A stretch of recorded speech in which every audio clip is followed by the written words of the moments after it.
Smith and the Raiders taking on the Bears. This one was a back-and-forth affair. Second quarter, Raiders up 7-6. Ashton Genty finds a hole and breaks free.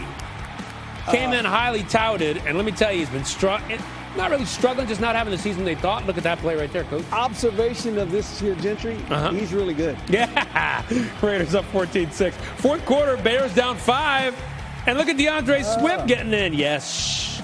So Bears would attempt a 2, fail. 38 seconds left. Raiders lining up for 54 yards out, and it's blocked. Oh, boy. Yet another block kick. Unbelievable. The Bears escape with a 25-24 win. Wow. Another block kick. Man, this is just the greatest thing ever. Late block field goals are all the rage in the NFL this season. It's only week 4, and we've already had 3 in the final minute of regulation, including the Bears today. There were 3 in total all of last season. You know Ben Johnson's got to be thrilled over this one. And here he is speaking to the media. This is New on SportsCenter. That game pretty clean. There really was nobody of note that didn't finish the game. We're in good shape there.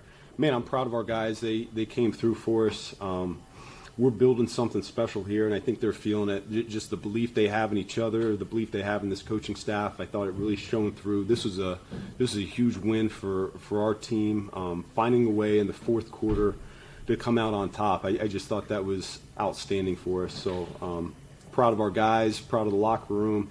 I know it's an ugly game at times. I thought I'd give a lot of credit to the Raiders. They played their tails off, which we knew they would. Coach Carroll is such a good coach. And they have so many good players on their side that it was going to be a dogfight. And they were desperate for a win, and we were desperate for a win as well. And, it came down right to the wire, just like we thought it might. And so, like I said, that's a huge character win for our team, and I just love it for them. Open it up. For Josh Blackwell, as you've got to know him, what's it going to say about him to make that play? Yeah, man, he came through for us right when we needed it, and I'm listening on the headset, and Coach Hightower, who does just such an incredible job with our special teams unit in all those phases, he's kind of narrating it in real time, and he's like, yeah, Blackwell's going to get this one for us. He's going to come through, and sure enough, it came to light just like he thought, and so. Man, I was so proud of him. He's a guy that not only is a key cog of what we do on special teams, but a key contributor there as a backup in our DB room, and that was huge for him. You mentioned it was a sloppy game, talk about some of the penalties and negative yardage. How did you kind of balance almost your own emotions and then obviously the team's emotions as you weathered all of that? Yeah, it's easy. It's easy to get frustrated, but we don't panic. We just don't. It's not who we are, and that's not what we do. And so, we have a 3-and-out to start the game, I believe, on offense, and defense comes through for us, and they end up with 4 turnovers on the day, and we're not able to capitalize on those turnovers to the extent that we'd like to. I could see where either side of the ball would get really frustrated. I could see where the defense would get frustrated with the offense, and the offense frustrated with ourselves. And, that didn't happen. Everybody stayed the course. No one panicked whatsoever. I thought we came in at halftime. We hit that reset button. That's what we talked about. Take a deep breath, and let's come out and play 30 minutes and find a way to win. And that they did. And on the other side, the Raiders, they found a way to lose. And Geno Smith, probably not too happy about it. Here he is, and this is New on SportsCenter. Geno, you talked back in May about being brought in to lead this offense and efficiency and how this offense needs to run. And now you're leading the NFL in interceptions. What do you got to do to fix that? Number one, take care of the ball, not throw interceptions. That's the simplest way I can put it to you. But, first of all, I owe it to my teammates, really, to go out there and play better. And I felt like we had a great week of practice. I felt like the process was there. I felt like, I was feeling good about what I was seeing. The game plan was great. Guys fought their tails off. Guys deserve to get this win, and I let those guys down. So there's a lot of things I'm gonna have to fix within myself. That's the reality. And I'm not gonna sugarcoat it. I got to be a lot better, and I am a lot better. But it hasn't showed up. The guy that I'm supposed to be hasn't showed up yet. And so, I take pride in fixing this stuff. Is it an anger right now, or a disappointment, or a frustration, or all of the above type of reaction to something like this? Yeah, more so just anger. You know, I know I got to be better, and for me as a player, like I said, man, I pride myself on my process and the way that I go about things, and you know, there's some things that I got to do better. I mean, it's flat out, and it's in terms of my play on the field. I felt like I said, we had a great week of practice. Preparation was there.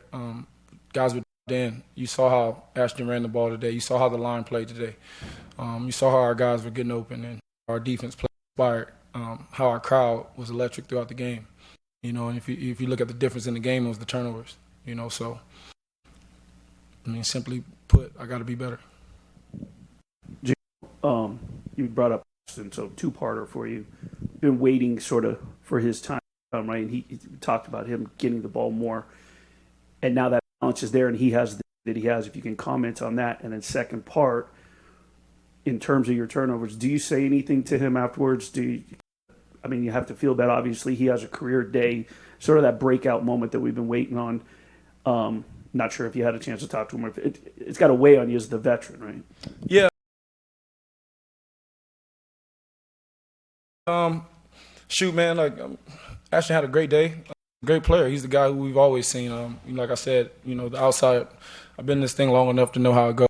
And like 1 week you're the best, 1 week you're the worst. It's just how how it goes. But the reality is that you stay within yourself and play your game. And you know, for him, he's only going to get better. Our team's only going to get better. Offense is only going to get better. And I'm for damn sure going to get better. You know what I'm saying? I ain't hanging my head about nothing. That's just not how I am. But I am frustrated. I am upset the way that, you know, I turned the ball over and gave those guys chances and gave our defenses, you know, short fields to play with, and they're playing like that. I mean, I'm putting us in tough situations over and over again. And like I said, 5, 6, 7 years ago, I was on the back nine, but you know, I'm teeing off on 18 right now.